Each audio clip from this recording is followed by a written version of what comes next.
Thank you, Marty DeGarmo. Hey, guys, welcome to the first Oh Bless brainstorming. We're going to continue these every Tuesday at 9 o'clock. Welcome. I can see that there's a lot of people in the Onpassive family and some new ones that just joined today. Very excited about that. Let me lay just a couple things down, what I'd like to talk about. I've heard many stories in the last year and a half about what you've done, helping people out, and that's beautiful. I love it. This is what it's not going to be about tonight. What we're looking for is solutions. We're looking for answers. We're looking how to manage Oh Bless. I do have a special guest speaker on here tonight, and I will get that, but I'm going to, like I said, I want to get to everyone's hands that has an idea. That's what about. Basically, what I'm trying to do is I'm going to kind of make a little bit of board game out of this. My goal in mind is for have us to build a city, a virtual reality city, where in that city, we want to know what you have to offer that city to fight poverty, homelessness, everything that goes along with that. So in this city building, what I'm going to say, we're going to manage everything that we think needs to go in this city from all your help. No one's going to have a bad idea. Every idea is welcome. And we're going to document the stuff through the recording because Peter Shore is our notes guy and he's not here and I can't even read my own writing. So, but I will go over each recording and we'll go from there. But the whole goal here is to hear brand new ideas. Ash Mufareh has said it many times, we're a unique company. Okay. We do things different, like nothing you've ever seen before. And that's what he's looking for. He did lay some of his own ideas, how he kind of wants to do it, like an automation. You know, we get one person to the front door and when they leave the back door, everything's all set. I would love for that to be true. So I thought, well, I know we're going to deal with, there's 1.6 billion people right now that have inadequate homes or no homes. It's really horrendous. They predict by 2050, and I'm looking at my notes, that's going to go up to 3 billion people. Okay.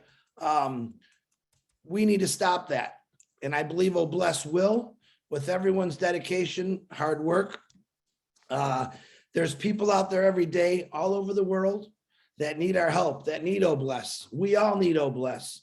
My main goal, one of my main goals is to get every single business that I can involved with Oh Bless. All right. Every person in the world that I can, and you can, and let them know about Oh Bless, what it's really going to do. The young lady that I have on here tonight is coming from a pretty big company with a lot of really cool ideas, and that's what we're looking for. Next, each week I'm going to have someone different on here telling us what they can help us with, what they can bring to the table for this city we're going to build. I'm looking for everything: education, mental health, healthcare. Let me give you just a quick idea, and then I'm going to start this up. I did some study in the last few days about root causes of poverty. And this is what I found. And there's a lot more, I know that. Lack of good jobs, lack of good education, warfare, conflicts, weather, climate change, social injustice, lack of food and water, lack of infrastructure. And that's something that we're going to talk about tonight. Lack of government support. I'm not a big fan of that one, but I believe we have Onpassive support. Lack of good health care. Absolutely. We're going to talk about that. High cost of everything. Example, I was talking to Julie Wen today. She was putting gas in her car and the gas was a little over $5 a gallon, California. To me, that's horrible, especially a person that doesn't make a lot of money to start, can't afford to put gas in their car to get to work. Another thing, Oh Bless, I think is going to help out. Low productivity, underutilized resources, big discussion. So in order to build this city, we're going to look at a map. And on this map, let's just say, well, we're going to start it in Michigan, but we can use this map that we're going to use for the city anywhere in the world. Okay, it's a blank slate. It doesn't have houses. It doesn't have electricity. It doesn't have water. Now it's up to us. It's up to us to build this city where those three things are resources. So we got to look for resources. And the young lady that I'm going to bring on here in a couple of minutes, she's going to talk about infrastructure and what her company does. And remember, that's the goal. Everyone's going to get to talk on here, but I want to bring on some key people that actually are part of building homes anywhere in the world. You know, Ash Mufareh talks about the 3D printing housing. Very cool. I believe this young lady will be talking about a whole different way of doing it. I loved it when I heard it from Mr. Jake, and I'm going to have him introduce her in a minute.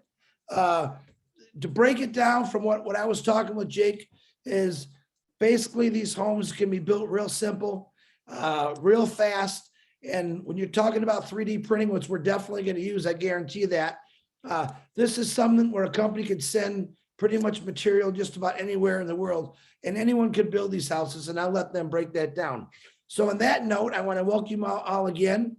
Please let it's Feline, if I say it proper. Jake, you want to introduce her? And once Feline's done, we'll go into discussion about what you're going to contribute to the city that we're going to all build together. Thank you. Jake Fish, you want to unmute yourself?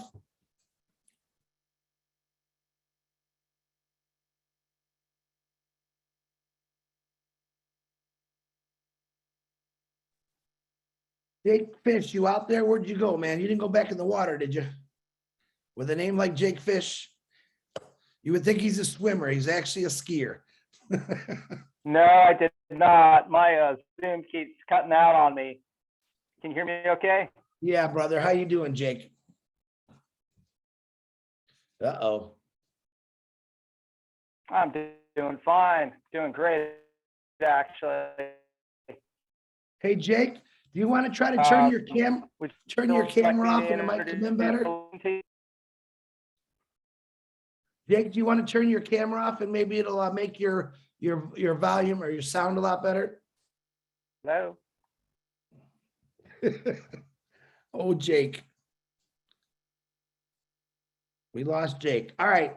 I'm going to introduce this lady because Lynn, if you see Jake try to get back on, bring him on. Ms. Feline, if you can unmute your microphone, I would love to hear from you and your ideas and also the stuff the company offers. Uh-oh, he's back.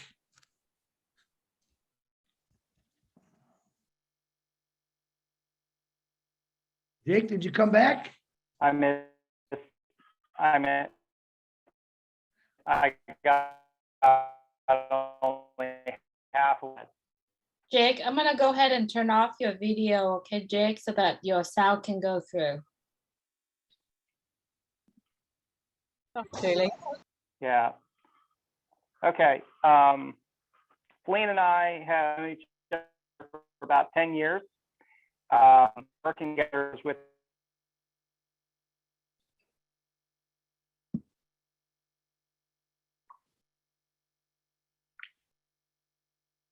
Jake, you're cutting off, buddy.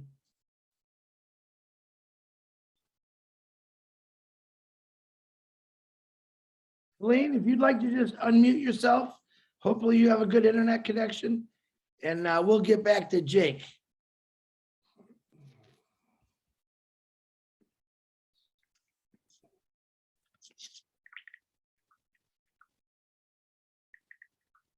Lynn, do you see Feline, Lynn? Yeah, she's unmuted. Okay. Feline, if you're unmuted, you go ahead right ahead and talk.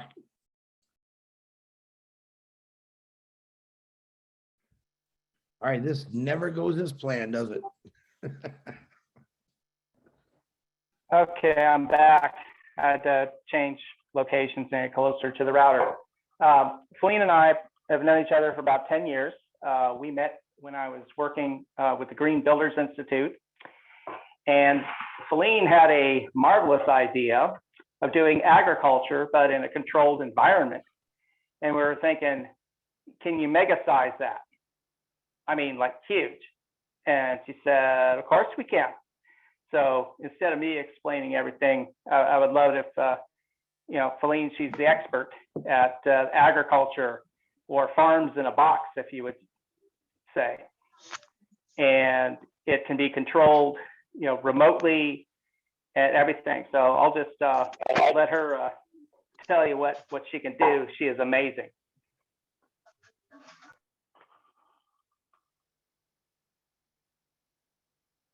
Thank you, Jake. I believe she's unmuted, but we're not hearing her.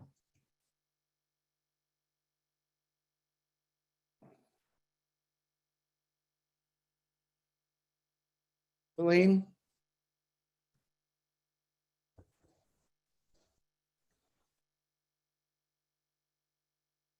Hey, Jake, unmute yourself, buddy. Yeah, I'm unmuted. Hey, Jake, Feline is actually unmuted, but we're not hearing anything come out of her microphone. Let me send her a message. Okay. All right. While Jake is doing that, let's keep this going. Remember, every good deed we do never goes unnoticed.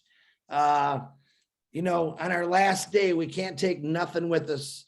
You don't see many hearse with a U-Haul behind them. And what's the best thing to do is leave a mark. Let people know what you did. Pass it on to your children's and your children's children, and keep this going. I truly believe that will change the world. I know a lot of you do. I know a lot of you do this stuff already, which I'm very thankful for. And it's going to be, to me, and it's going to be the hardest job I ever took on, but the most rewarding.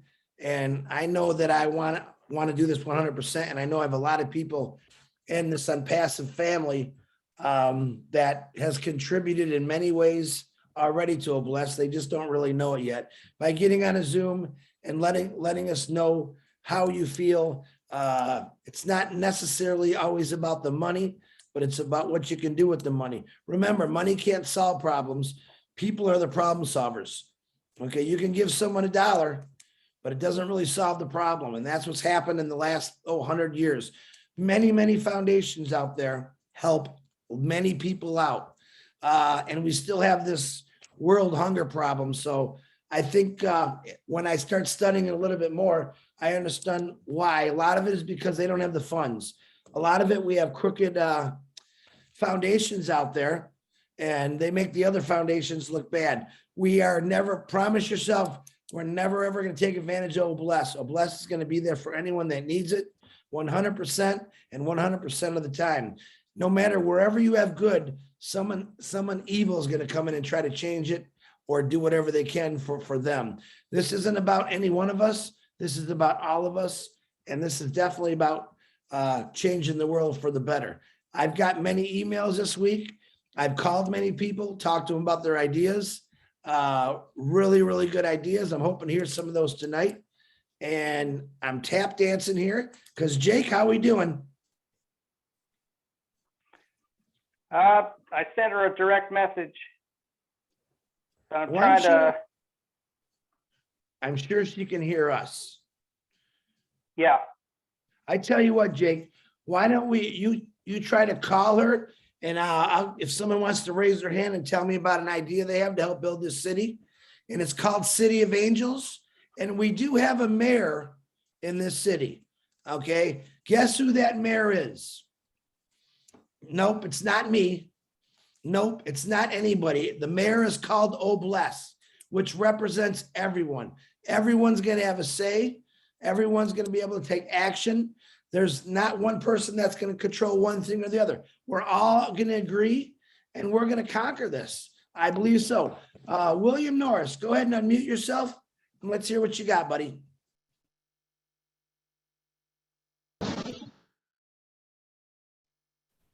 Hey, Chris, can you hear me, buddy? Loud and clear, my brother. Cool deal. Yeah, I started brainstorming about this thing whenever you mentioned it, and I think I have some things that we can all do personally. I know Bless is going to be, the bigger picture here, but I also know that we can, boost this thing with personal efforts. And Ash is already setting that. He's already setting that pace on a regular basis.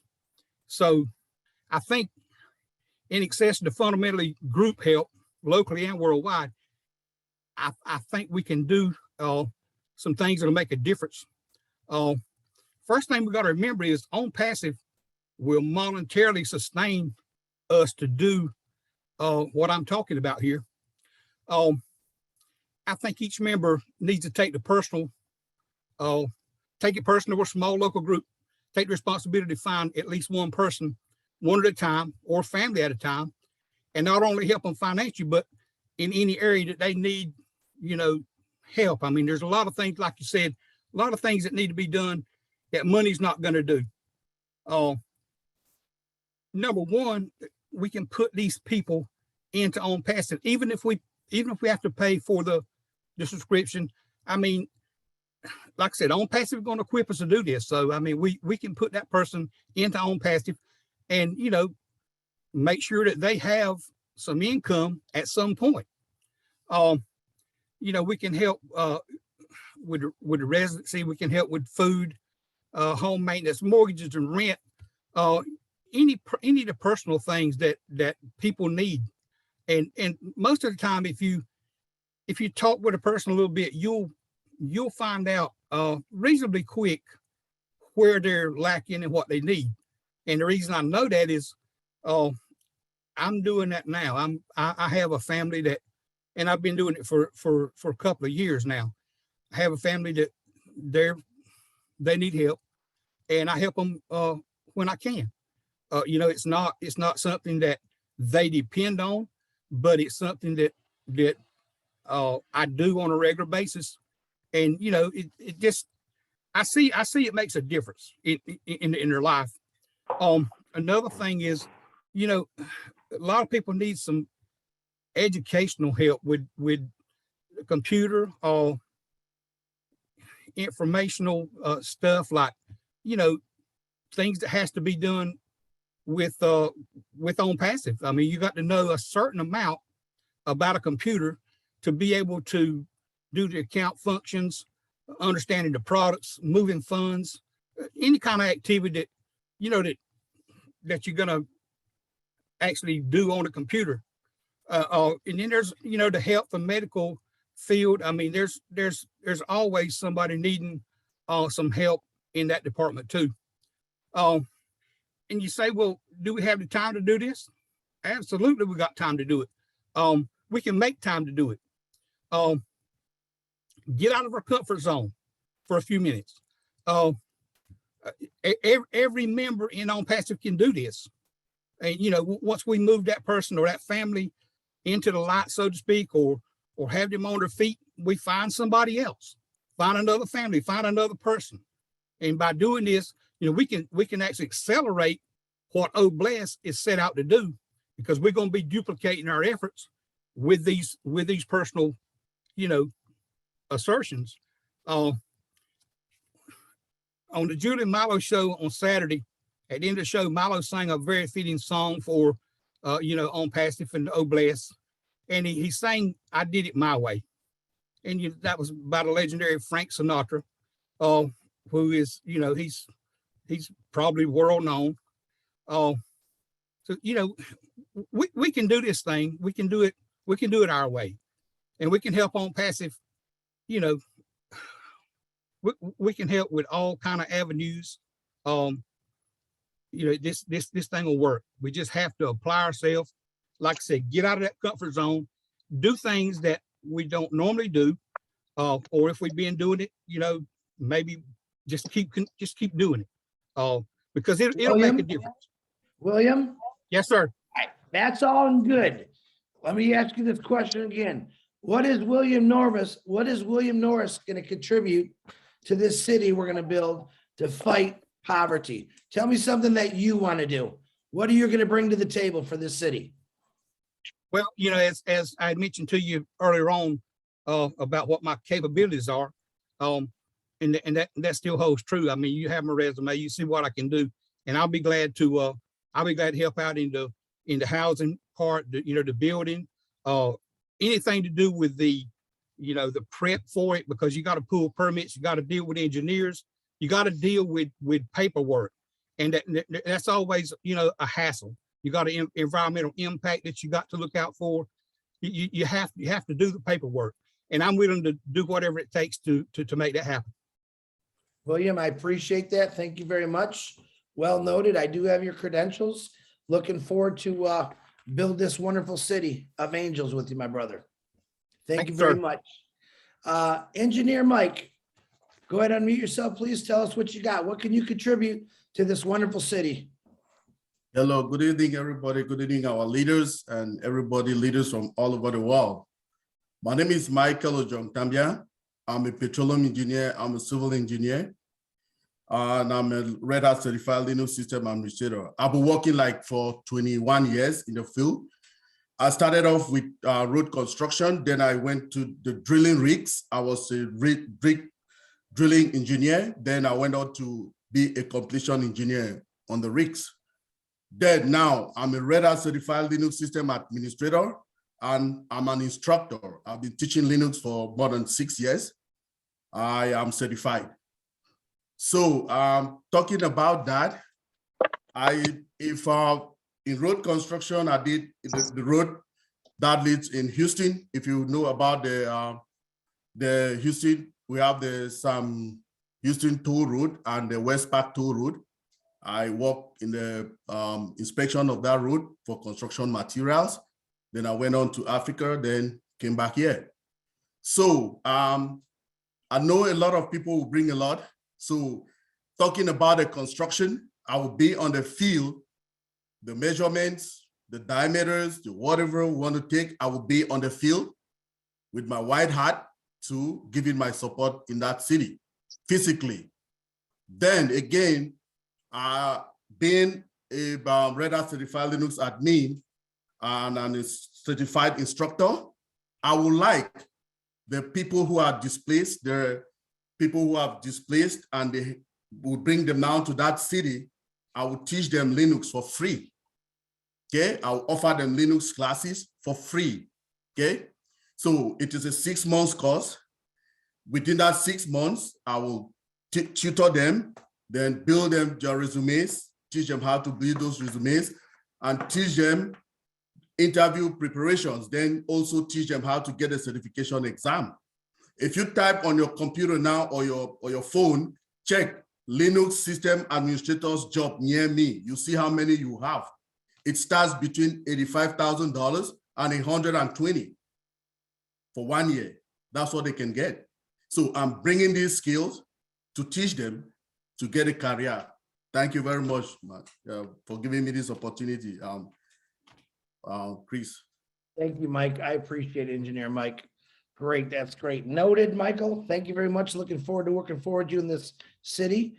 Abram, you'd like to unmute yourself, please? Tell us what you bring to this table. Yeah, good morning. Good morning, because it's after 2 already in Bamako in Mali.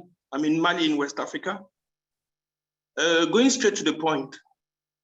First, I understand that I'm a dweller of that city. I know what are the difficulties we are encountering. So what I will suggest is, as we need to implement change, to lead and to manage change, I will not invent anything. Inspired by, a well-known change leader, John Cotter, I would inspire the inhabitants of this city to implement the 8 steps of change management in that city. And what is this all about? One, there should be a sense of emergency. If I don't understand that it is urgent, it's important for me to change the situation, then I will not go for any change. Immediately I understand that there's need for change to be implemented. The second thing I will do is I will try to build a coalition, those with whom I want to change the situation. And there's a specific way of selecting those with whom we want to carry this change. From there, we develop a vision. What is our vision? How do we see Los Angeles, say in 5, 10, 15, or 20 years to come?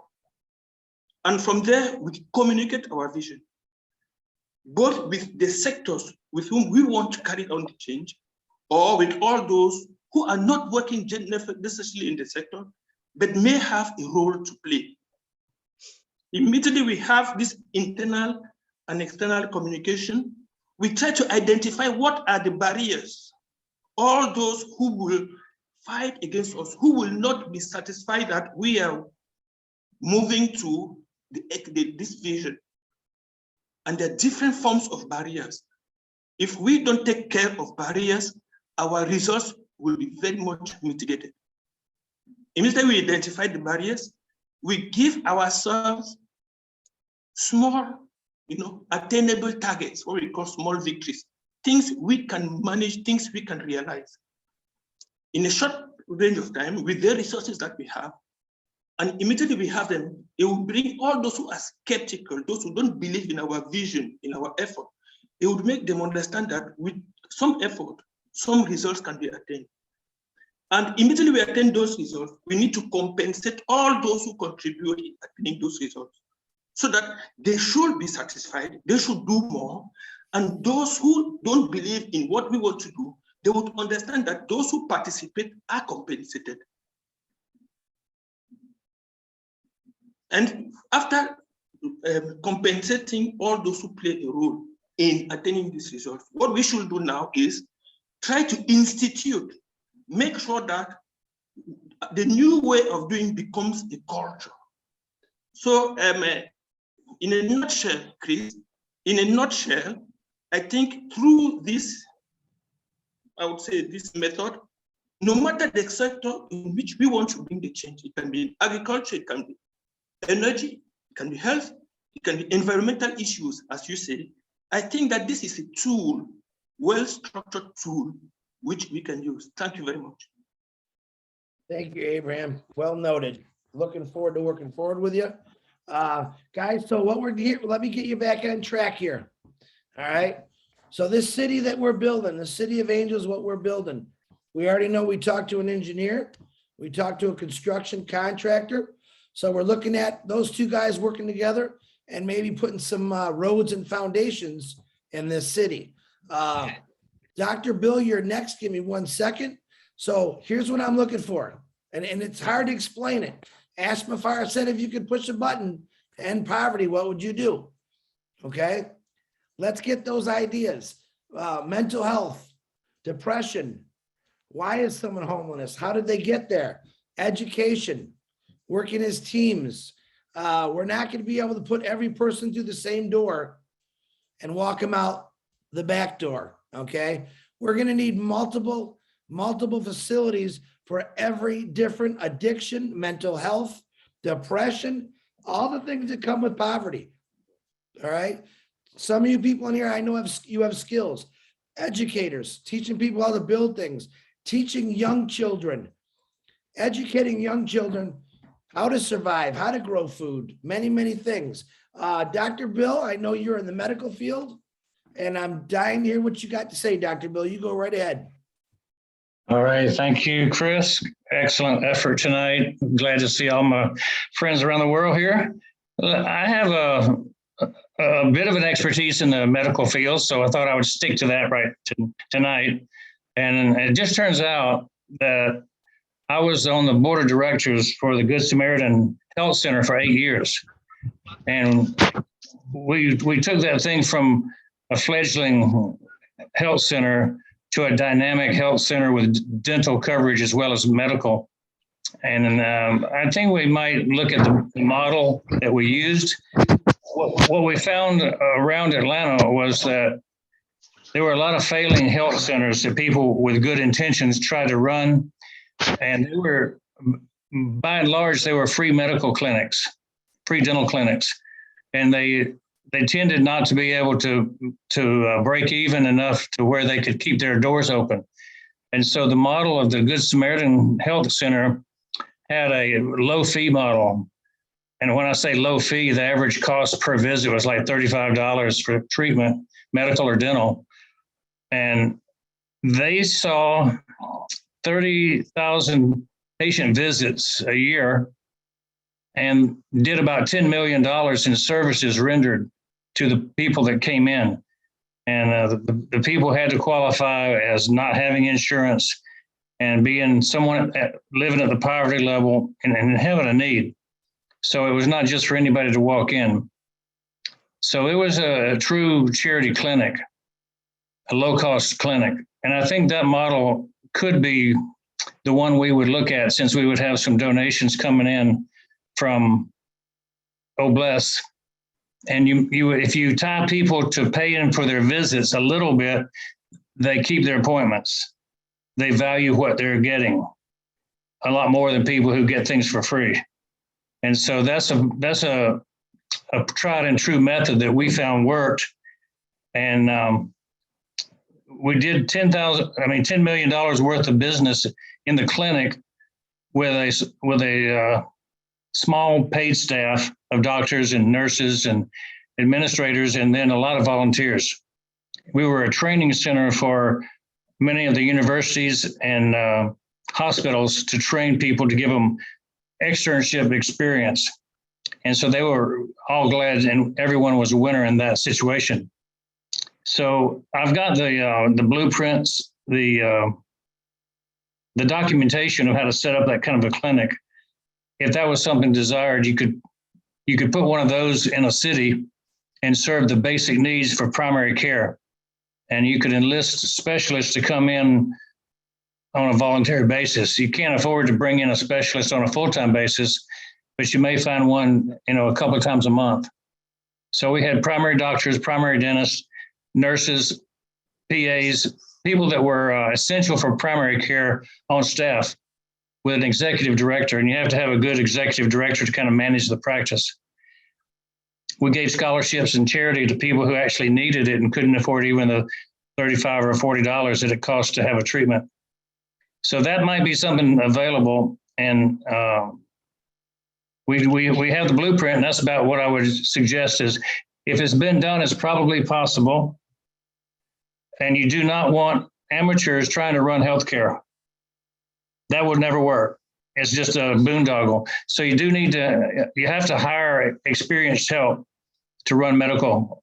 And you know how that works. Just like in engineering, you can't just get somebody off the street and say, build me a building. It's got to be precise, measured. And, anytime that we're doing something in the medical realm, it's going to have a lot of HIPAA guidelines, OSHA guidelines, things you got to follow. So that's my input. Thank you, Dr. Bill. Very good input. Absolutely. We've got to have guidelines. We do got to follow standards. Like I said, we're a blank city. We know we got some roads.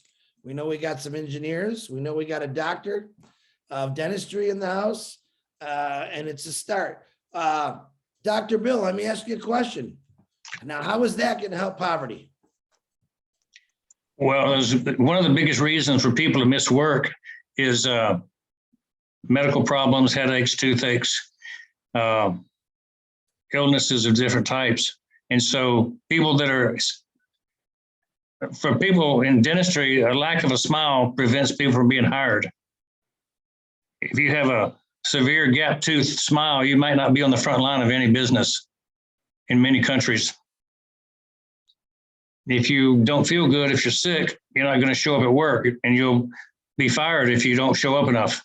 So there's a lot of reasons that healthcare is primary.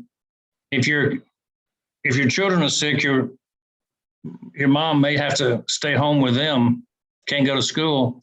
She'll be laid off because she's missing work. So healthcare is just a vital part of poverty elimination, by letting people have a job, staying on the workforce. Very good, Dr. Bill. I agree. And what about in this city, setting up your own clinic to, educate people what dentistry does and the health aspects of it? It sounds like we got another building right there, right? It is a building. It's about usually that kind of a building is a $3 million capital cost. And then you have about a $2 million annual budget, but you're doing $10 million worth of work. So, you're ahead of the game for what it would cost people on the outside. Very good. Dr. Bill, thank you for your input. Looking forward to working with you, my brother. All right, Tony, before I call your name, I know, Feline, do you want to try your volume now to see if it works? Can you hear me now? Oh, there you are. Welcome, Feline. All right, Thank guys, you. I'm going to put you all on standby. Keep your hands Welcome, up. sister. Let's see what Feline's got she's going to teach us about structures. I'm really looking forward to hear this, Feline. Glad to have you. Welcome. Thank you. Sorry about the technical problems.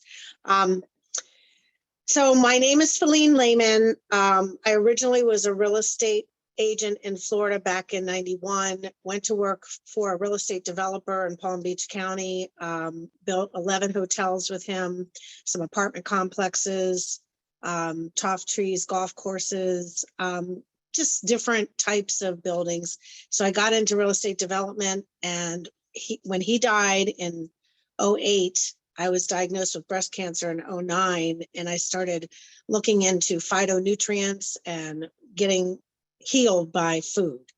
And I had nothing else to do because I was bald, and I was losing my real estate career, and I lost my real estate developer and all the investment money to continue building. So that's when I met Jake Fish and his brother with Green Builders International, because I was developing and looking for somebody to help me build ponic pods, which are grow rooms that can be mobile or stationary. That developed into very large buildings eventually. So cutting to what I've been doing lately is 55,000 square foot buildings and up mostly. So we put all the systems for all the water, data, all the systems that's needed to grow food in a building.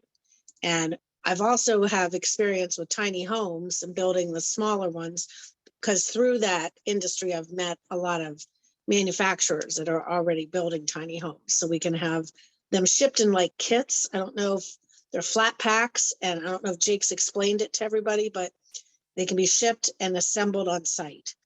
And I'd like to see in the future having them made all around where we're going to be having the building, so we can build mobile manufacturing units too, to put them together on site.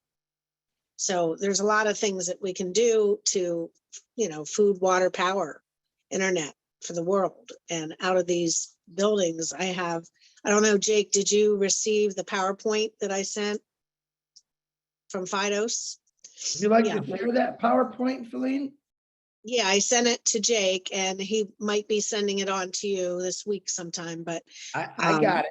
I was oh, you wondering- did? Okay, so through that, over the past 10 years, we've developed strong colleague relationships with all of these manufacturers of the equipment, LED lighting, everything, the control systems, everything that needs to grow food. And of course, building homes is 10 times simpler. You don't have to put all the equipment in there, but the systems are, can be artificial intelligence, can be controlled from anywhere around the world. And that platform that you're looking at through Fidos has a teaching platform in it, communications platform, TV platform. Education's a big thing, because like you said, giving the work to the homeless veterans, children that are impoverished, building cities that are self-sustainable, teaching them how to run those cities and produce their own food has been my lifelong dream. So I guess that's why I'm here. Jake invited me. What is the in your line of business, let's say the tiny homes, what's the hour timage to actually get one of those built in a let's just say the United States? How many of those can you build in a 2-week span, let's say?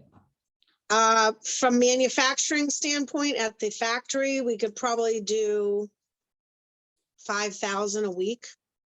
Wow. So, Now that's just the farming box. Now a tiny home, putting all the SIPS panels together, maybe a little longer than that in a week. But yeah, once you ramp up manufacturing, it doesn't take long for them to spit out, because it's like a 3D printer. They have the blueprints and the designs. You put it in and it gets produced right at the factory, packed on a flat pack and delivered to the site to be assembled. I think Jake told me it's also like color coded, that pretty much anyone could put one of these together when they receive the material. Well, I mean, we can make it that way. Usually I have installers do my panel systems, because we're doing very large buildings and it has to be permitted, licensed GCs, licensed electricians, licensed plumbers, of course. So, and it has to go by the municipality we're building in. So I've never really done a cookie cutter, but that's easy enough to do with these manufacturing plants that we have relationships with. You know, they just have to have enough business to shut down a line to manufacture. Well, we got a whole world to fix. You can ramp up anything to, you know, to produce as much as we want. Some of our panel manufacturers produce millions of linear feet a day. Wow. So, you know, that's not really the issue. The money is always the issue, finding the investment backing. That seems to be, I've been involved in a lot of projects for homeless veterans, for the poor. You know, a lot of people have great ideas, but you really have to find the money to start it off. Absolutely. Anything can be done though. Anything can be done, as many tiny homes as we need. We do have, I mean, even Jake's brother had master plans of communities already done that he, you know, we still have the blueprints for, you know, and the layout, the site plans. But I have architects, and I'm sure on your team, you have architects that can put the thoughts down on paper and architectural design and design the city. And then I get the square footage and get quotes on it. And then we pull the money together to get it started, deposits, and for people that need to start working on it. So you're telling me that a lot of projects cannot be finished or even started because of funding? Yes. Wow. I've had a lot of good intentions. Like Jake knows a lot of my ex-clients that I've worked with for years, and they've always been told they're going to get the money, they're going to get the financing, and then the investors back out. Green Center Acres in New Jersey is a classic example. She's been at it for 15 years, trying to find investors to do her Green Center Acres, which is a teaching, you know, we bring the kids from the inner cities out to the country, teach them how to grow hydroponics, how to grow mushrooms, how to sustainable living, produce their own food, worms, everything. So it's been hard to find the money for those things because they're not producing revenue, and investors want return on their investment, ROIs.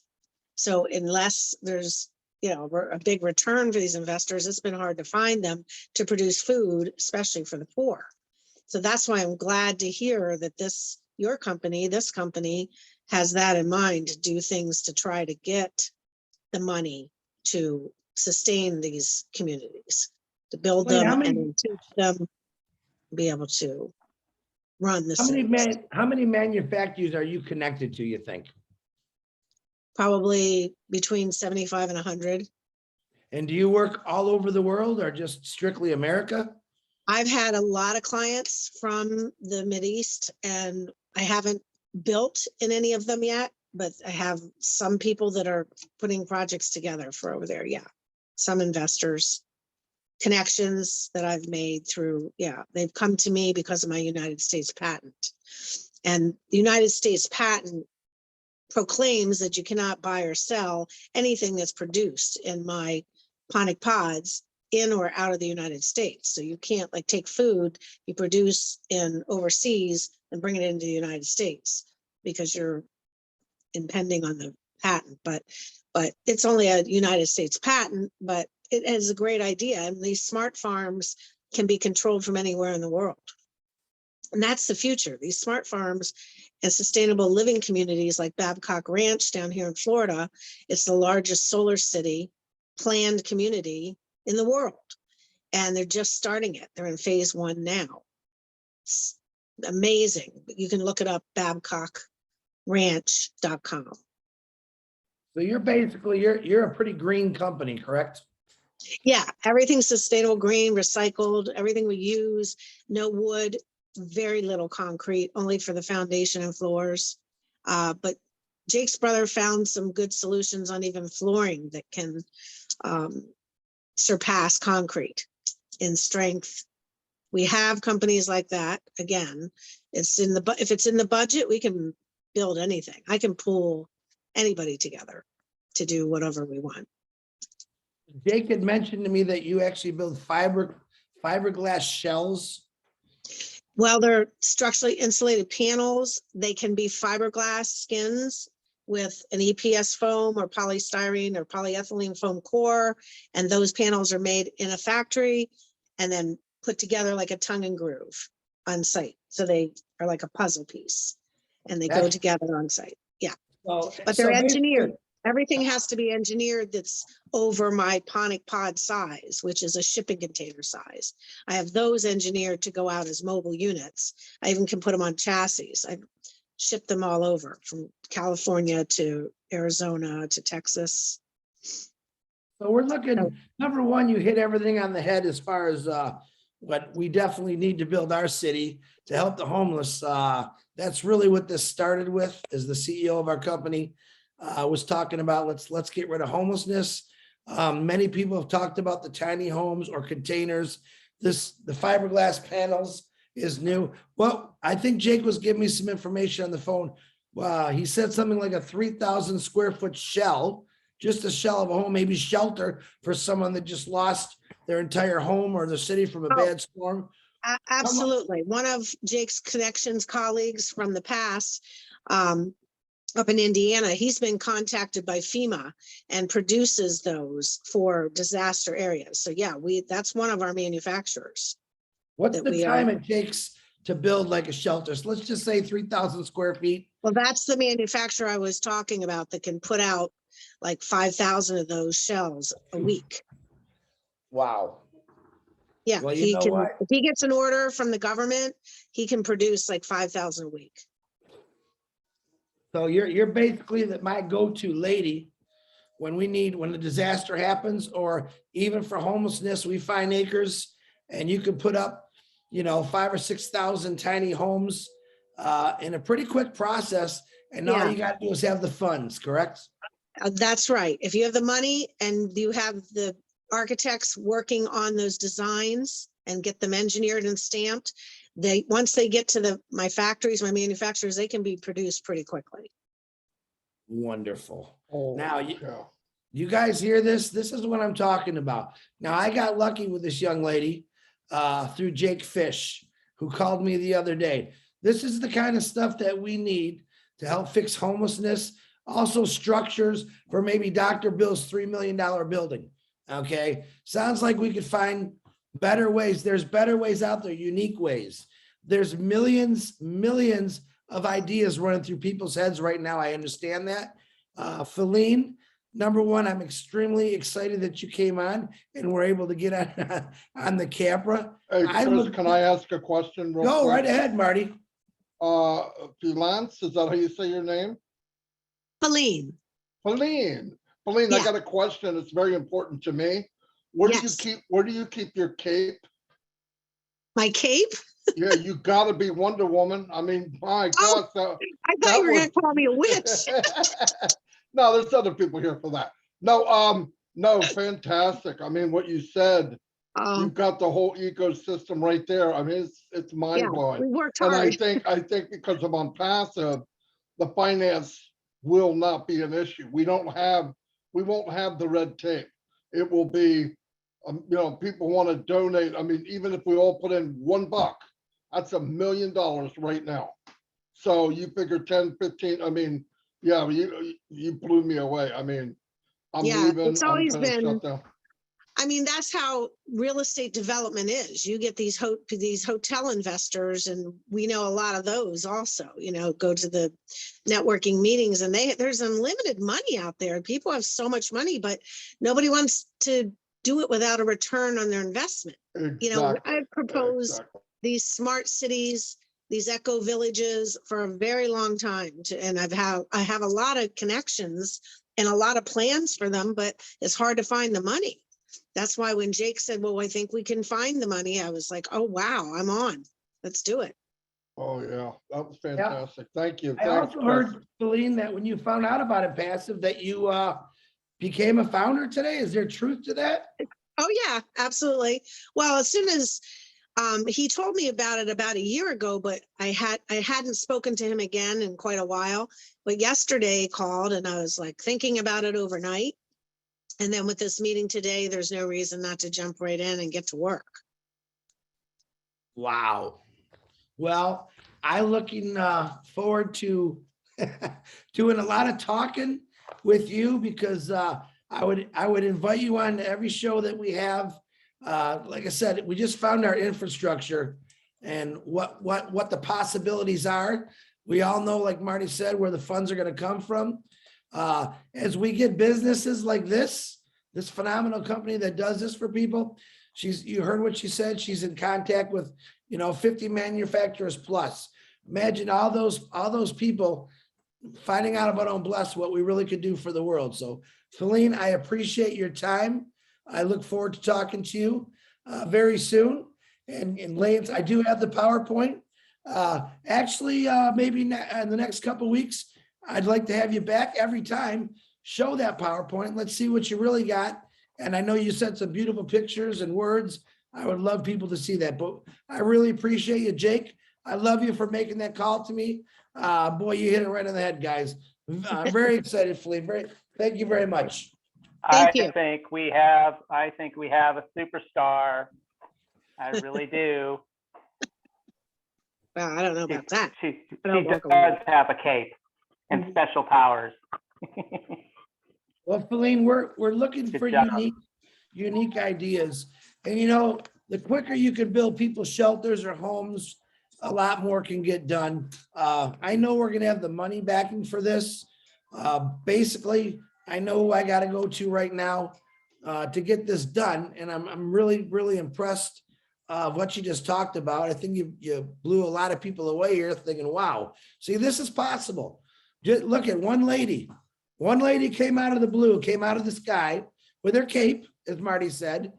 She just explained a whole infrastructure for basically just about anything that we need. All right. So now we got engineering, we got manufacturing, we got a dentist. All right. We need educators, but it sounds like Feline's got a lot of that set up in that company also. So very good, Feline. I'm looking forward to working with you. Me also. Thank you.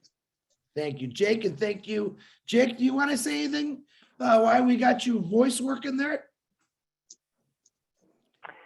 Well, it just, the whole thing with the building of the tiny homes is, okay, you can either build them in the factory and maybe even use AI to do some of the precision cuts with robots. And if you have the slabs all ready to go, you do all the groundwork, the plumbing and all that, get that ready. And then we can build the homes in the factory ready to go. And then, so all you have to do is ship the panels out, put them together, the red screws go in the red holes, so to speak. And I mean, you're under roof with SIPS panels so quick. So that way, while people are finishing up the roof, you have people inside finishing up the inside. So you don't have to worry about rain delays or anything like that. Wonderful. Jake, Well, I can You can have, also, on some of the larger buildings, I can have a brochure, a PowerPoint Go ahead. sent with different models for all the different tiny homes, because there's several different styles, inside the different layouts and stuff. So I can have that sent to you for your next meeting. right. Yep, we can build them right there. And Yeah, 'cause they don't have to all look utilize- like military housing, they can have a little pizzazz. yeah, We're gonna let Jake make the curtains. Hey, I appreciate you both. Jake, thank you for bringing this young lady to my attention. Feline, congratulations on becoming a founder, and congratulations with helping us build this wonderful city to help poverty, homelessness, whatever comes our way. Like I said, I'm looking forward to working with you. Thank you very Wonderful. much, guys. thank you. All right, you heard Thank it. you, guys. Dr. Bill, you still have your hand up. Do you still want to say something, Dr. Bill? Nope. Tony. No. Okay. Tony Monk, go ahead. I apologize. Thank you for being patient, but I'm glad you all heard that because I was real excited about that. No, that was fantastic, Chris. Thank you very much for having me on. I appreciate it. And thank you for putting this together. And Feline, you are an angel, seriously, for putting this together. We need the physical, the city's coming together quite nicely already as it is, Chris, with all these ideas, right? We need the physical building blocks, which Feline has pretty much taken care of, but we also need the mental building blocks that Dr. Bill touched on a little bit. I'm a retired registered nurse, and I was also a counselor for people who are developmental disabilities, people that are mentally handicapped. And that's what I did for so many years, for over 30 years, off and on. We need professionals. We need psychiatrists, psychologists. Dr. Bill was talking about dentists. The medical part of it is a huge issue. What I've noticed in the past few years in the city that I live in here is that mentally handicapped people are slipping through the cracks. Okay, and they're out on the street eating garbage and what have you, because they slip through the cracks. So they don't have the mental capability that a normal, I hate that word, but you know what I mean, normal person does in order to go out and get a job. So these people need to be looked after. So we need professionals that are going to diagnose these individuals.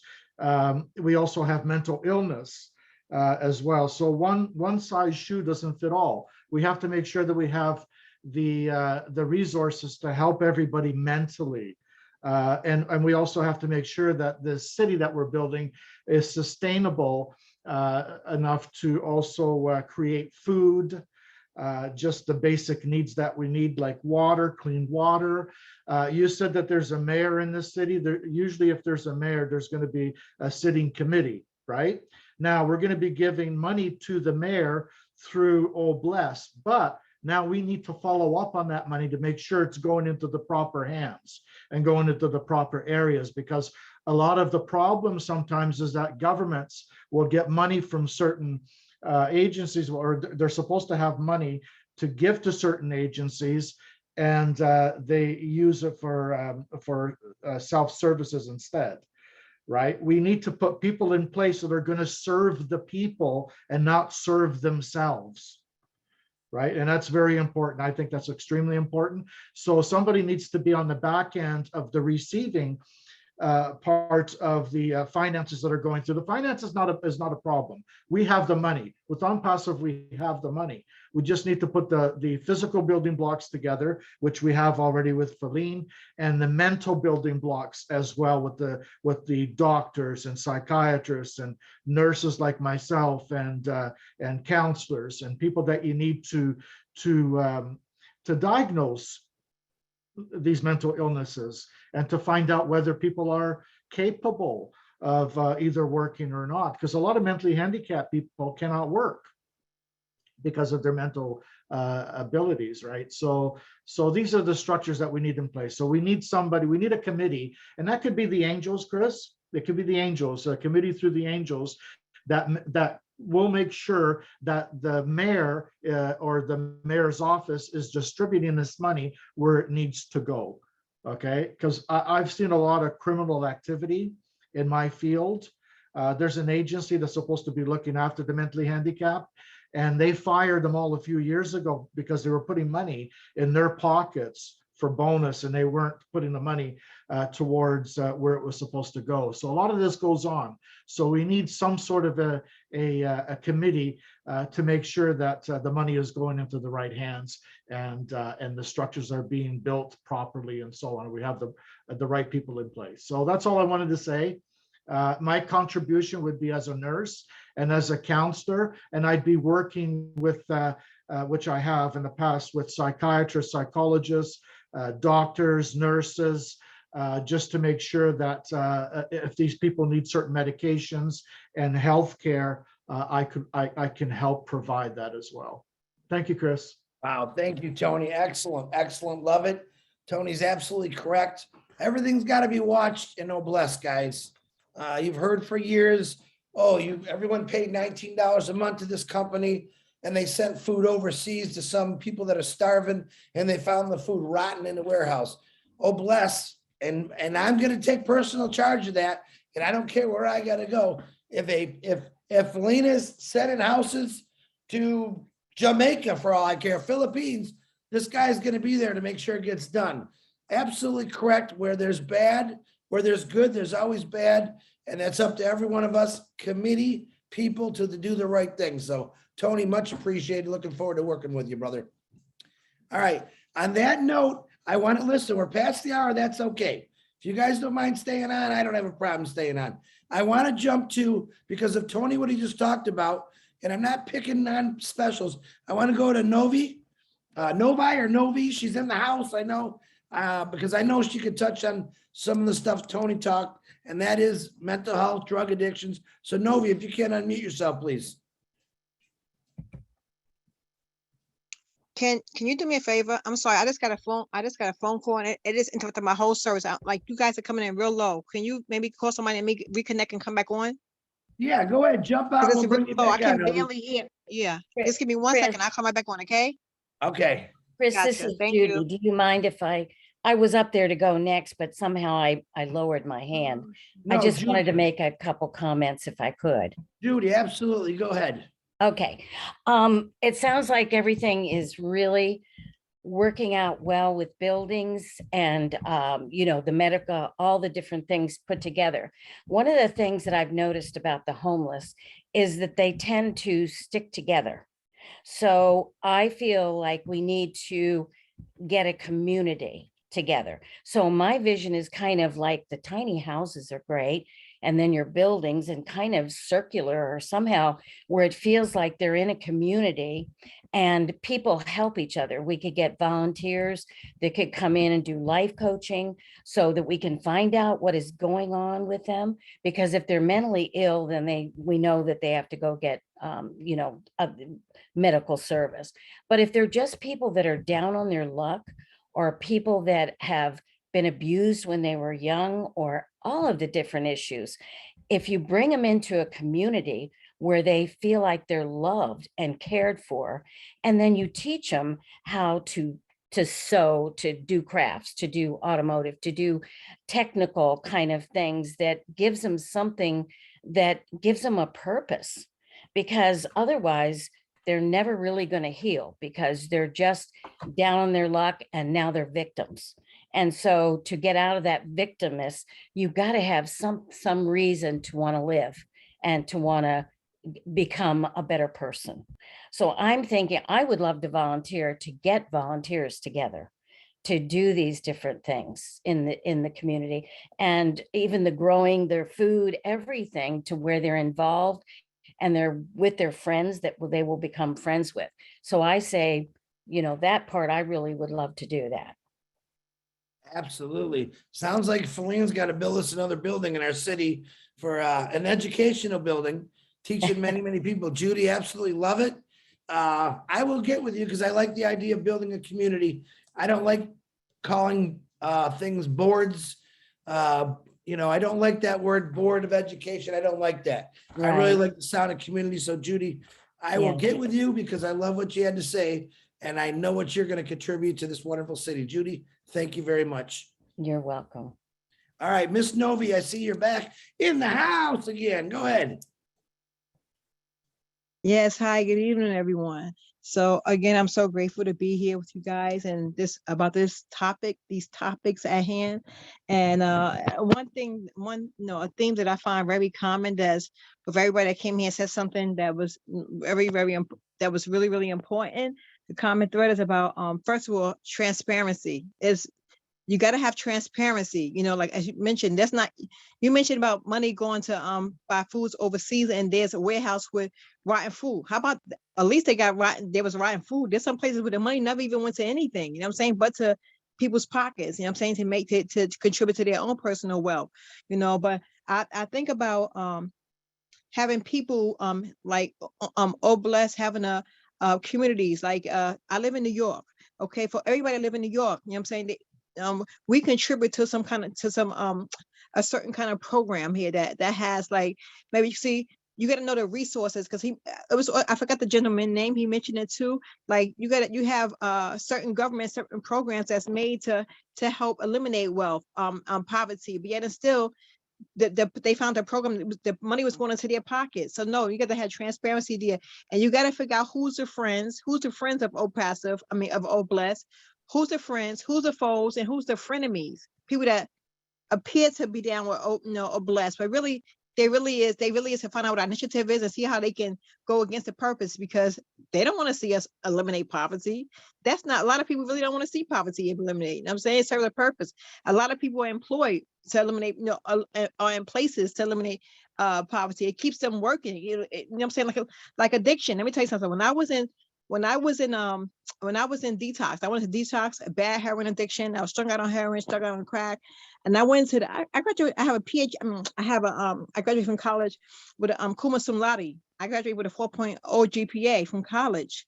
You know, I worked in television station, and I relapsed from pain medication. And here I am. That's not what I wanted for my life. So when I relapsed, I was out in the streets. I was living on the streets, abandoned buildings. I was living like this. And I didn't want this for myself. I wanted to get, my mother was in the streets looking for me.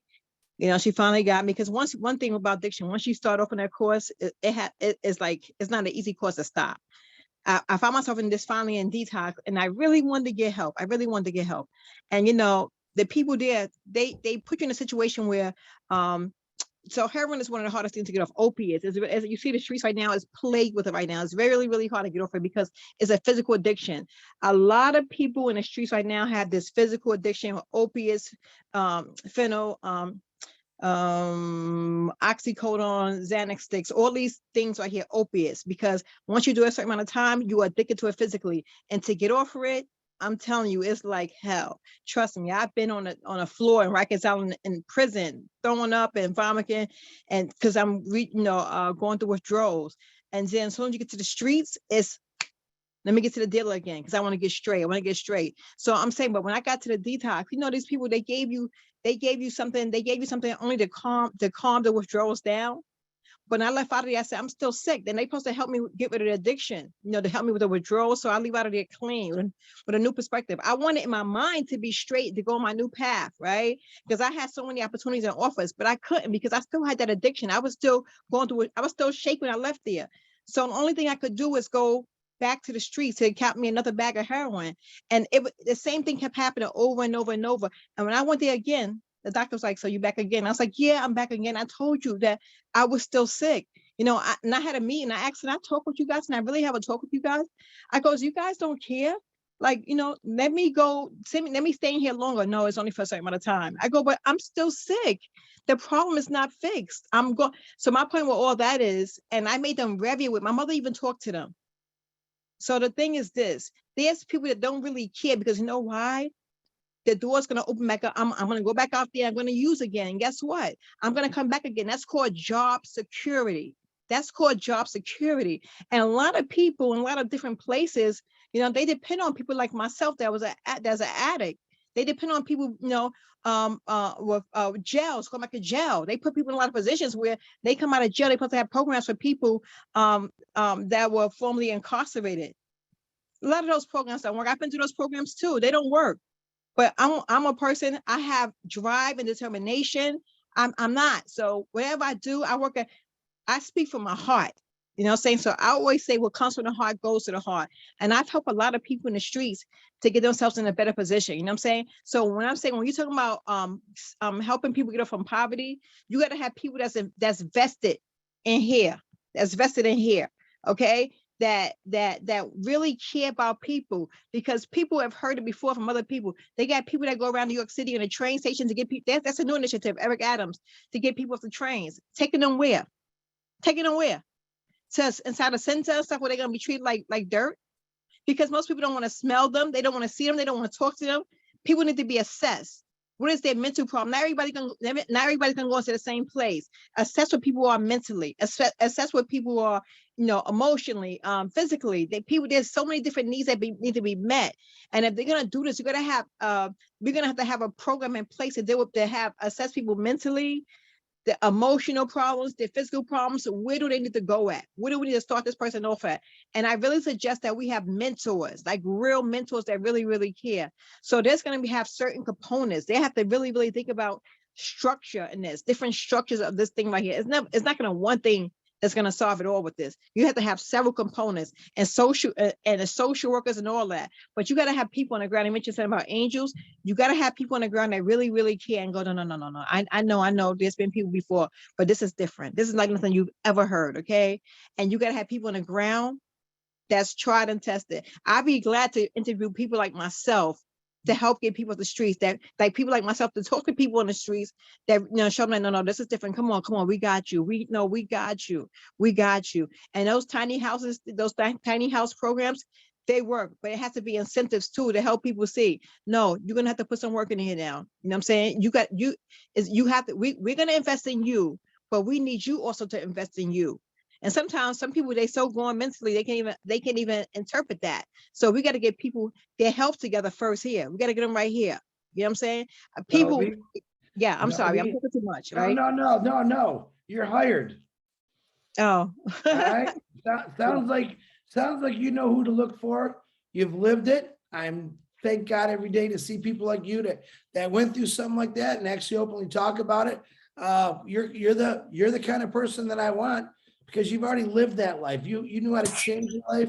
And I really believe you have the ability to change other people's lives. So Novi, looking forward to working with you. I appreciate you, what you just told us. And I'm happy for you. I really am. Thank you. Thank you. You're welcome. Okay. Jane Helms, you want to unmute yourself, please? Hi there, everybody. Howdy. Wow, has this been incredible? And you've hit on, let me see if I can get my video started here. Sorry about that. Anyway, you've hit on just about everything I made notes on. I mean, this is just great. And I love this. I mean, the tiny houses, the 3D houses, everything. I was married to a contractor for 30 years, so we had a company. So I have 30 years of construction. My actual background, though, is in psychology. And then I was a headmistress for a school for children for learning disabilities. So I have a real heart for that. Plus, I have a lot of family members who are veterans too. And I know what, sometimes the veterans go through also. So, I mean, this is hitting on everything. And Novi just hit on some things that I think are just incredible. Dr. Bill did. If we can utilize our strengths, and there's so many talented people here. I'm just blown away by all these talented people. And it's like, we need to take, hold of that, take hold of our strengths, say, here's what someone's good at, and put them in that slot so that they can help other people. And sometimes it takes, kind of a balance too of someone who is a good overseer, who is someone a good oversight and can, help other people come into fulfillment of what they need to be doing to help this whole mission, and there's kind of a good balance between the accountability, responsibility, and a good mix between doing that and also being a good cheerleader for everybody else. Dude, does that make sense? I hope it does. But I'm hoping that, it's like, that we can glean and help other people by, really seeing what the circumstances are. I mean, how we're going to deal with someone who's lost their job and are, upset about that and very depressed about that, as opposed to someone who has gone through a catastrophe like a tornado or a hurricane and have lost their home and all their belongings and that type of thing. And veterans who are, are suffering with PTSD. There's so many areas here that I think we can touch on, that is aids to poverty and depression and all the other stuff that we want to hit on. And it just sounds like we can do that. And I'm hoping that in some way, that I can be part of this and really, be a good, whatever you need for me to be. Jane? Yes. What do you think you can contribute to this City of Angels? Tell me what you think you can contribute to it. Well, I have right brain, left lane too. So, I mean, I've done all of it, with the administration, with the children with learning disabilities, those constructions, the tiny houses. I've had some, background in that. So I really would love to do a lot of different things. Some I can do some administrative. So, you know, it's kind of like plug me in where you need me, you know, type of thing. Absolutely. Jane, it Yes. sounds like you're a master of many things. So I'm gonna look Unfortunately, forward- yeah. Absolutely. Listen, you're an educator. I think you're also a good entertainer because you're smiley. You're that cheerleader type. And you have business background, you have manager background. You can be used, not used, let me say that you could definitely help in many areas. And I'm looking forward to working for you, Jane. And thank you very much for letting us know about this. Thank you so much. I mean, what a blessing it is for all of us, right? So Absolutely, absolutely. All right, guys, we're gonna run this to 11 o'clock tonight, which is a little more than a half hour. And like I said, if I don't get everyone's hands, I'm gonna write a list down of the hands that were still raised. And next Tuesday, I will continue in that same order because I want to be fair about it. But I'm trying to get to everyone, try to keep it, you know, if you can get everything out in 4 or 5 minutes would be great, because I really want to get to some people. After Gladys, I'm going to do Gladys, Della, and then I'm going to jump down to Tina, because I talked to Tina quite a long time on the phone, and I want you to hear what she's got to say. But Gladys, please unmute yourself. So very nice to see you. Thank you so much, Chris, for having me and for everyone who is here tonight. This is an important topic.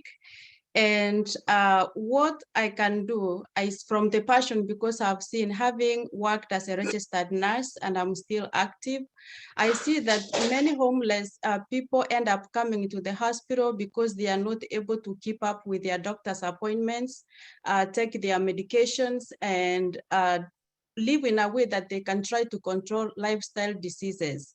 So what I can contribute to the Angel City as a registered nurse, I can practice in 38 states, but I realize Michigan is not one of the states listed, but I can get the license for Michigan within a month. It's not difficult. And then I know we have many nurses likely from Michigan who can be on the ground, but I can help with screening and interviewing the people that we are intending to bring to Angel City to make sure that there are people who will not end up being a liability in terms of safety. Most of these homeless patients, and we think that nobody cares about them truly until something wrong happens with them. Then the state will come in, the city will come in, and that can be a big liability. So I will help in screening them, working together with the social workers to make sure that we admit the right people to our city. And I can also help in educating them about preventive care in terms of how they can prevent the diseases and how to change the lifestyle and keeping up with the doctor's appointments. I can even help in scheduling the appointments for them. So I really look forward to work with the social workers like Amanda, your daughter, she's a social worker, so that if we have 1 or 2 nurses on site, we can work telephonically. Like now I live in North Carolina, but I work for a hospital in New Jersey. So we can work telephonically as long as we are licensed to work in Michigan, helps giving support to the nurses who are on the ground to help in, disease prevention, medication compliance, and doing everything to help them health-wise. That's what I believe that I can participate in. Thank you. I don't even have to ask you the question because you just said law, Gladys. Remember, we're going to start this in Michigan. Once we get this city built and organized and find out it's working really, really good, we're going to blueprint it and we're going to put it throughout the world, state to state, country to country. And I'm really looking forward to working with you, Gladys. I appreciate you a lot. Thank you. Thank you. All right, Della, and then I'm going to have Tina after Della, and I'll go back to Brucey.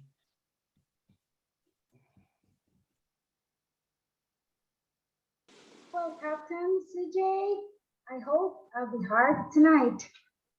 Good evening, everyone. Can you hear me? Can you hear me? Oh, Della, we can hear you. You've been asking me that question for 9 months. I can always hear you. Go ahead. because my laptop is sometimes, when I have videos. So my contribution is for the children. This is really me. Children is my passion, kids, so I can educate them. I am a zone therapist. At the same time, I graduated biology in the University of Civil Doctors in the Philippines. And I've been being with kids since my life, since I was a teenager and until I got married. And I serve the youth in my community, in our church, and in our brotherhood of Christian businessmen and professionals, the rich children. And we have this group, and I have this ability to teach the children because the children are very innocent, and whatever you offer them love naturally, they'll listen to you and they get your energy. It's just the way I serve them. And before I have this Onpassive, I already have a founder, my best friend, with a 10, more or less 10 hectares that we plan to harvest, but we didn't have resources. But right now we planted fruits and vegetables in our country. And so if I can do that, I will tell her because she's not active. I am even managing her account. But it is what we plan for that 10 hectares more or less for that. So Onpassive really is a blessing to me, Chris. So I would like to volunteer, of course, all my life until I die to teach zone therapies. For 30 years, I've been doing that. The ancient, do you know that, foot reflex? And I'm doing that here in the United States too, but I closed it because of the pandemic. So I have that ability. I'm a very natural person. I don't take medicine. So this is the only thing that I do for people, prevention of sickness. It's not for healing, but prevention. And thank God I'm successful on this. So I hope I can serve this in my own way. Thank you. Absolutely, Della. Thank you very much. Definitely need people working with children. There's a lot of kids that don't have parents, or maybe they do and they're just not around. We need some good moral support for them. And when I say moral support, I mean really moral support. When it comes to that situation with children, I believe we got to let these kids know that, hey, we care. We got to show people we care. We can't treat people disrespectful. And kids see that at a very young age. And sometimes they learn it from even their parents, and they take that the rest of their life. So educating children, especially in a poor situation or a poverty situation, is a must. You show someone love, especially a child, they're going to grow faster than anyone in the world. So Della, thank you. Looking forward to working for you. Thank you for your kind words. Thank you very much. Tina, Bruce, be a gentleman. Tina, I want to hear what you have to say because I know we've talked the last couple nights, Tina. And then I'm going to go to Polly Cherry. Is Polly on here? I know she's got a big thing. And then I'm going to go back in the order again. So Tina, Polly, then we'll go to Mary, Bruce, and then Bruce. Go ahead, Tina. Hello, good morning, good evening, good afternoon, good night, everyone from all over the world. On the beautiful Onpassivians here, we're all blessed, aren't we? I do not have any of those certifications like nursing or doctors or anything. I'm just a blessed lady who wants to see beautiful things happen in the world. I'm usually get very excited because I am the rah-rah kind of person that Chris is looking for. I've been an entertainer, I've been this thing, but I am a certified life coach and career coach. When Chris spoke to me and told me, look, you got a 10-acre land. What would you put in it. So I'm not gonna this thing, but I'm gonna read what I shared with him. Feline, definitely fiberglass buildings. We're talking about cluster homes, but here in Singapore, we're very land scarce, so our buildings go up. And what I envision is a condominium style that we have here in Singapore, or the community that our public housing has put in place as well. So the houses go up. It is a community where we have things that are going around within the community. I'll just read, like I said, I just read what I have written to see. We're looking at hydroponics and sustainability for food, the land for agriculture and animal farm, solar panels to run and generate clean energy, and also the water system for the community. And it can be on top of, if it's a cluster home, the panels can be on top of the homes. If it's an apartment building, it can also be on the rooftop, because if you have a few blocks of the apartment buildings, you can use the rooftops for the panels. And in between the floors, you can actually have, for community activity, you can actually have what Feline was said, I can't remember who said that, with regards to smart farms. You can have a level of smart farms where the community can come in and do those farming as well. Schools definitely part of the infrastructure, but more importantly, the schools must have the programs in it. Novi, I love what you said. People have got to understand people in poverty, especially those who have been in poverty for generations. There's something that goes on and helping. So the school programs have got to put in sustainability for the future as well. Promoting sustainability through outreach to the community for awareness, common community facilities within that condominium, that area. You got to have gymnasium, sports, rehabilitation, for rehabilitation and also for recreations. At the same time, the programs I was looking at are skills training and development for employment and for entrepreneurship. Create career fairs for the people who need jobs.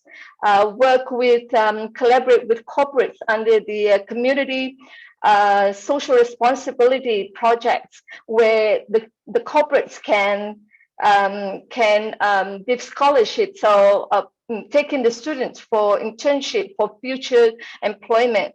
The volunteers, definitely volunteers in all of the areas. Psychology, pediatrics, gerontology, everything that a person, but most importantly, life coaches and career coaches who can help them pathway and help with the self-healing and self-development in that area. Also, in terms of people who are incarcerated, we can do what we can do is we have programs for skills training, get them to do something so that they can have the self-worth and get themselves assimilated to the society as someone who can contribute back. We have that here in Singapore, and I'm so glad we can call it a white ribbon project or something like that.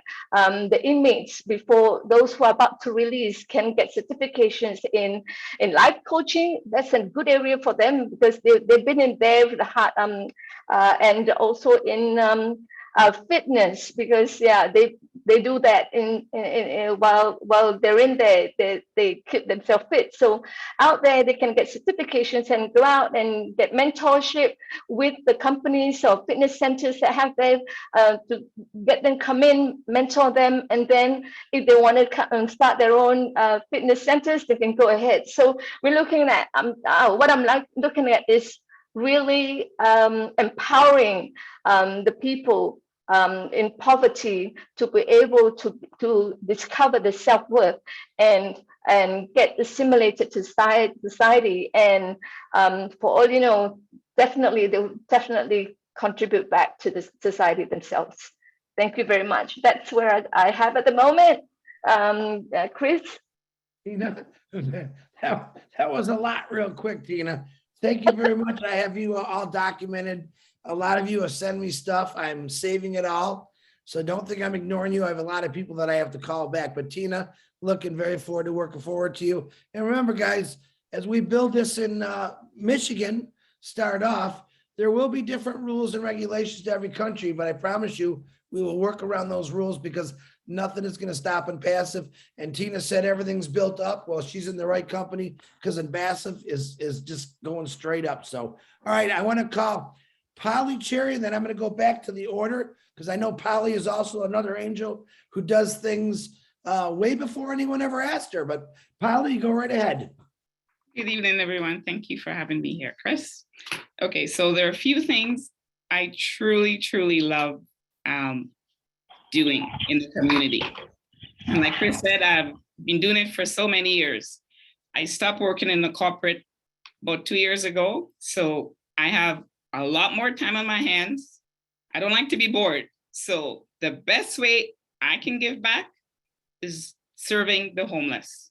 So one of the things I'm doing right now is I work for, I volunteer in a homeless community.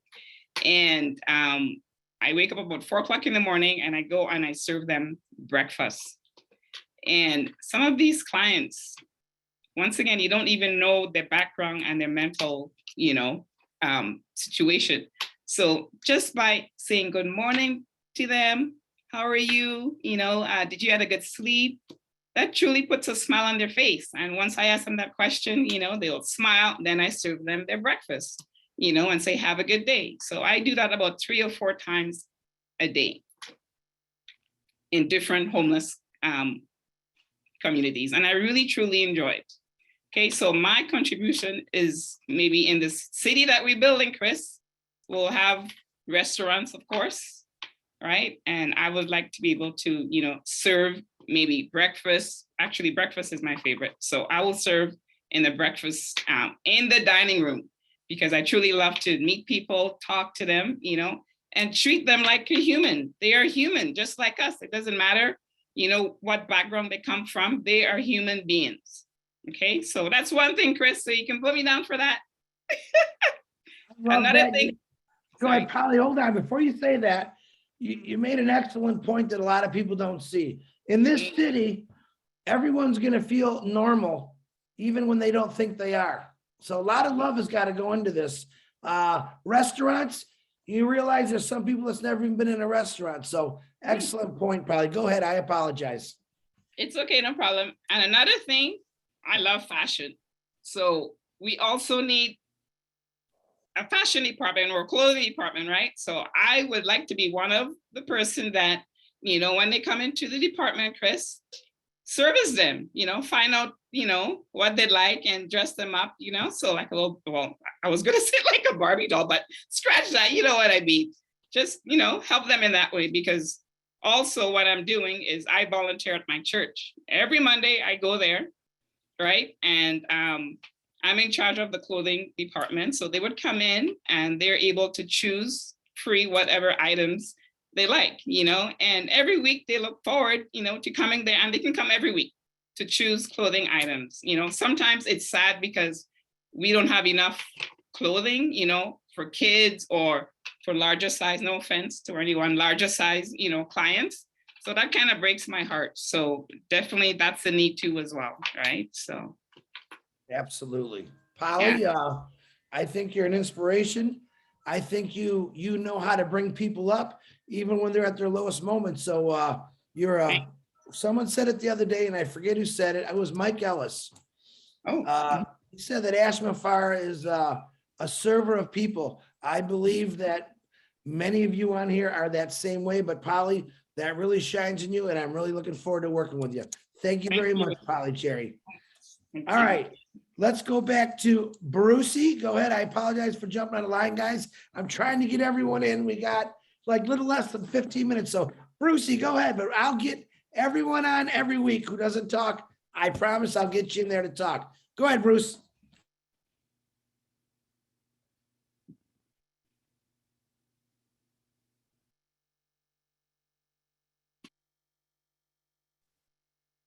Bruce, you haven't trip. Bruce, you want me to come back to you, Bruce? Wave your hand if you want me to come back to you.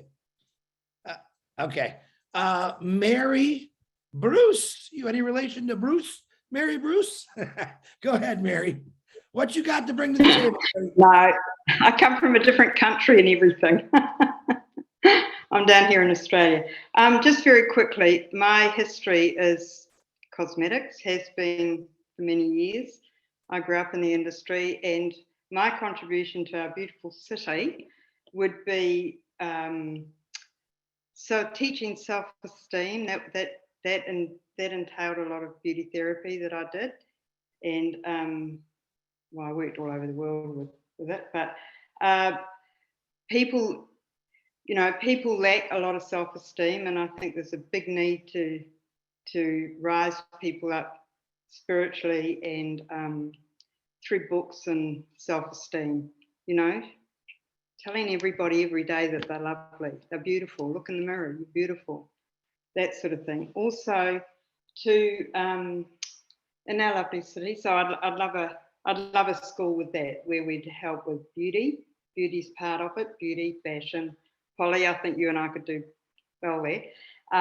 Beauty, beauty, fashion, self-esteem classes, you know, teaching makeup. It's all really important to a lot of people. And for men, just general self-esteem, they're getting bashed about emotionally as well. And also the other thing is animals. Animals are really, really important in self-esteem for people. They actually sort of help to heal people. It's really, really interesting. But if you're not well, or you've got somebody you know that's not well, and you give them a wee dog, wee cat, wee bird, something, the difference is astounding. So I would like that in our city. Anyway, that's my contribution. Hey, and I I'd love love to that. be a big part of that. Absolutely. Mary, you said it right. Because one thing you didn't say, but I know you would have said it, animals are one of the most healing things for many people. A lot of facilities bring in animals to mentally disturbed children, or maybe kids that have cancer, and they're excellent. It's a healing process. So definitely, you got to remember, Bless is for every situation out there that you can think of that needs help. Animals need help. I know the whales need help. They do. That's the other thing, Chris. That was the other thing I was going to say. We could have another building and help these poor, or a paddock, you know, a farm thing, where we could help all the animals, these poor animals that are, you know, starving. And you know what? It sounds like Felina's got a lot of work to do. Yes. Mary, We'll thank get you it very going. much. Looking forward to actually getting to Australia and helping you out. I know you do have a lot of brush fryers in Australia, and it sounds like we have a young lady down there we're going to call her FL, Felina, all right, who's going to be able to ship some tiny houses for people that just lost everything. So, Mary, thank you very much. All right, thank Bruce, are you ready, Brucey? I hope so. Can you hear me okay? Oh, I can hear you, brother. You go right ahead. Great. I want to thank Anovi and Feline for what they had to say. And I'm thinking, you know, in addiction, when you ask for help from your heart of hearts, you get it. And it's the same with Bless. We've asked for our heart of hearts for something to happen so we can bless people. And Feline, you are the answer to our prayer, because you're the one who has most of the solutions for the infrastructure or what needs to be done here, more than anybody else who I heard speak tonight. And I know that it takes much more than just feeding people, because you really need, somebody said I have to get closer to the mic. I'll try to speak up more. How's that, better? Hear you, Bruce. Go ahead. Okay, so anyway, it takes a lot of administration things, it takes a lot of coordination. I think it was you, Chris, who mentioned something about paying the mayor, but they also have something else in recovery. It's called cooperation and not affiliation. And so we're blessed to never be affiliated with an organization such as a government. Because if we do, what happens is our monies gets clogged down. And Onpassive must be in charge of all monies that go through All Blessed. And I think that's something that Ash knows for sure too. But there's a lot of things that I have the ability to have people open up to me, and I'm very good with people. I'm not a mechanic, I'm not an engineer. I'm just somebody who cares genuinely about people and we can help. I know one thing about poverty. If you're born in poverty, you probably believe that's where you deserve to be. And this is about Onpassive. It's about uplifting the human spirit. And so this is about uplifting people. Many people don't feel they have a worth if they're not doing something. So never think that we should just feed somebody. Somebody always has to cooperate and work for what it is they want. There's a lot of people who are homeless who end up expecting things, always expecting things. And this is not about people expecting things. It's about people saying that something is given to me and I must be grateful for this and I must help out. But this is about people helping people. This is not about, oh, bless helping people. This is still, oh, bless is people. Oh, bless is people. It doesn't come the other way around. And the other thing about homelessness is you can feel homeless even if you have a home. You can feel worthless even if you have a lot of money. And, Tina talked about life coaching, and I've certainly helped a lot of people throughout the world in having hope and having their solutions that they find that they have no ways out of where they are. But there's always a way out. This is about teaching people the way out. We have many different programs in Onpassive that are all going to be implemented for people. There will be people who are homeless, who are incredibly talented people. They just happen to be in a situation where they can't get out of. And many of the programs that we have will help stimulate a lot of those people to be there. And a lot of great things are going to happen.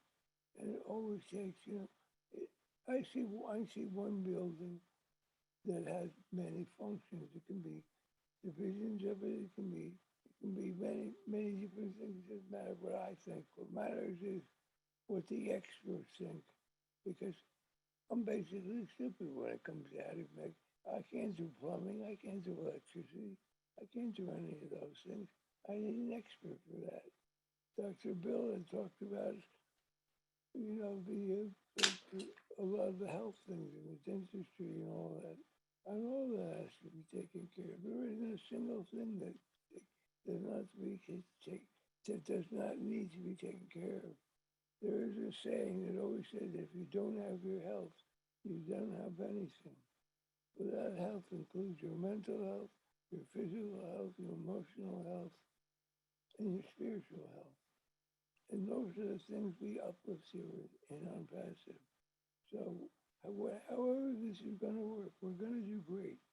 We don't have to worry about, well, I'm going to do this, I'm going to do that.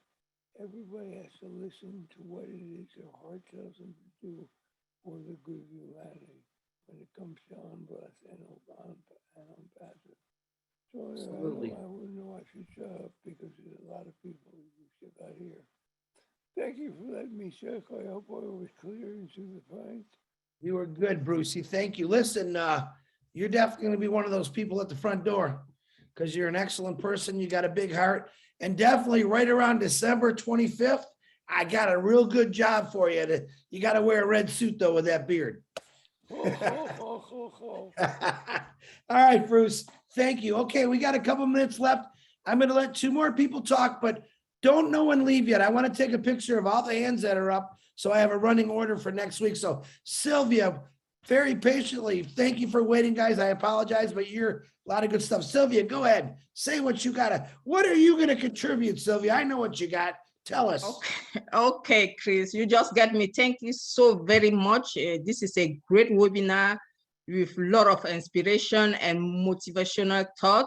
And I'm going to quote Bond who said that ending poverty is not about, helping the people. It's about, creating the community, a great community. So through Obless, I'm pretty sure that we're going to do it.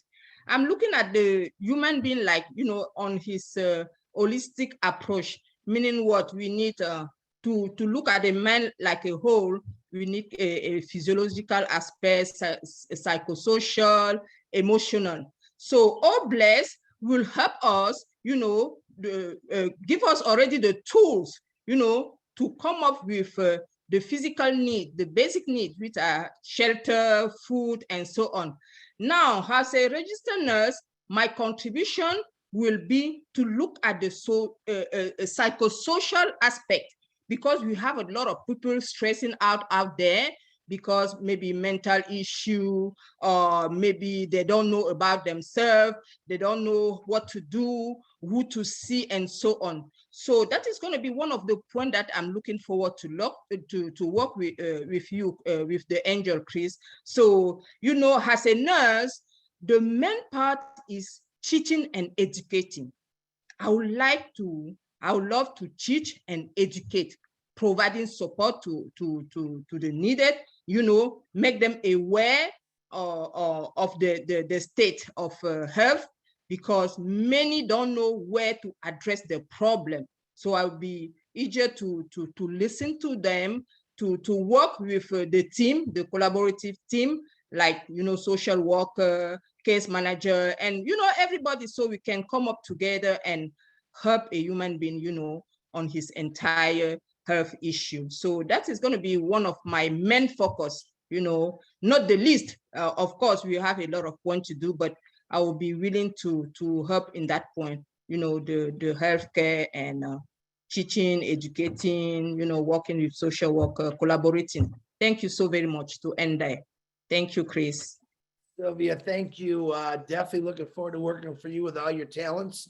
You're going to be a big help in just about everything we do in this city. So looking forward. All right, we're going to do one more. Rob, I apologize, but remember, I'm keeping to my word. I got pictures of all the hands up. I'm going to let Rob will be the last one. And guys, I really didn't think there'd be this many hands up, but I'm not going to say I'm mad about it. I'm loving it. So I promise next week it'll start with Mufareh Hussain. So Rob Gorman, you go right ahead, and you're the last speaker for the night, and thank you. Okay, it's my honor to speak to everybody. I have 45 years of logistics experience and expertise. That's what I bring to the table.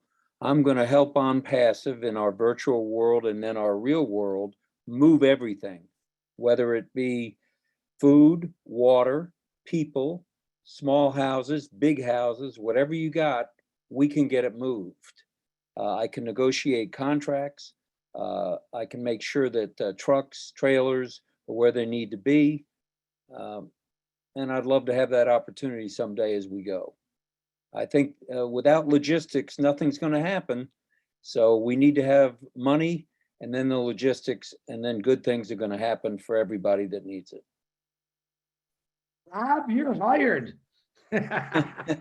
Well, being retired, thank you. I need a job. Yeah, you look awfully familiar to me. You want to tell everybody who you are? Rob Gorman, and I'm lucky enough to be married to Miss Lynn Nakamoto. I thought that was you. Rob, it's me.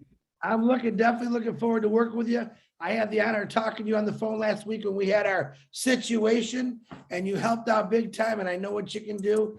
And I'm excited to meet all of you. But Rob, we're gonna have a cup of coffee someday and have a really good talk about all this. I appreciate you. Okay, guys. Thank you.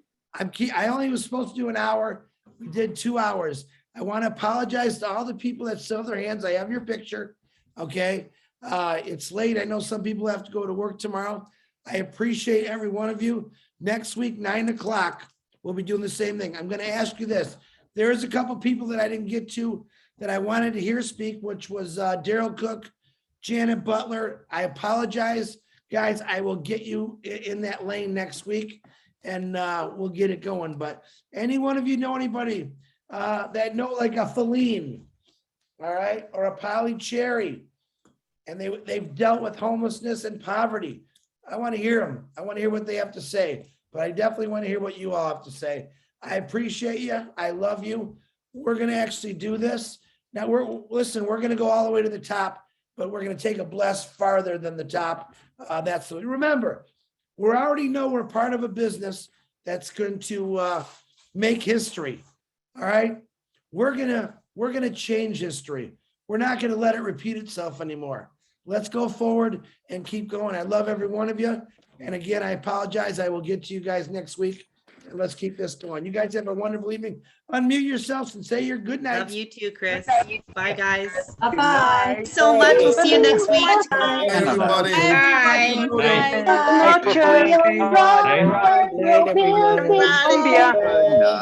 Hi from Houston, Texas. Canada. Good night, everybody. Bye.